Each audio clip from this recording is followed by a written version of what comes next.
While Sri Lanka has decided to ban burqas and associated veils following the series of attacks in churches and hotels on Easter, Shiv Sena demanded a similar ban in India. In Sri Lanka, the ban on burqas was for a practical reason.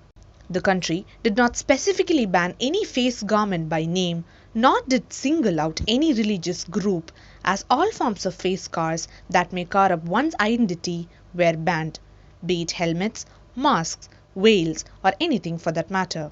In India, the Shiv Sena has attempted to ban burqa, which is a particular Muslim dress, making it a communal issue. This echoes the ideology of other European nations like France, Belgium, and Denmark that have already banned the dress, citing cultural reasons.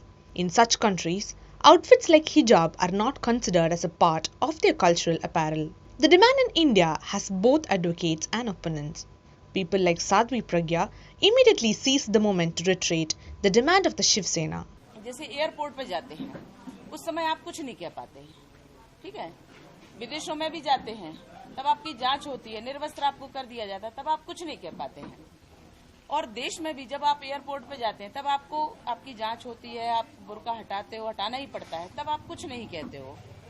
ऐसी जगह पे जहां आप कुछ नहीं कह पाते हो वहां आप ये कर लेते हो।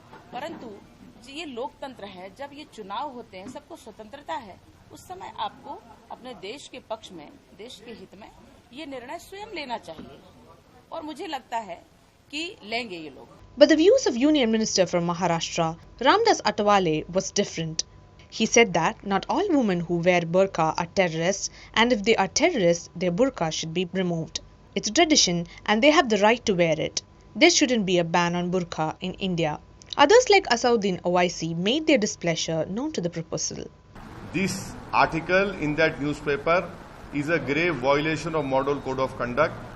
I request the Election Commission of India to take immediate note of it because MCC is still in force and this article is trying to create divisions.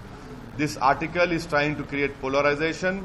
For its part, the BJP struck a cautious note by declaring that it wasn't necessary to impose the ban in India as the country is safe in the hands of Prime Minister Modi. Sri Lanka experienced some of the worst terror attacks in the world history, and therefore they have taken a series of steps to prevent any further attacks. But under Prime Minister Narendra Modi ji, in the last 5 years, India has experienced complete peace and freedom from terrorism. No main state in the country had experienced even an incident of terror. We have prevented the IS from finding its feet in India. In fact, we have even advised Sri Lanka about these possible attacks. So India is completely safe in the hands of Honorable Prime Minister Modi ji, and I don't think any more steps are required at this stage for India to consider.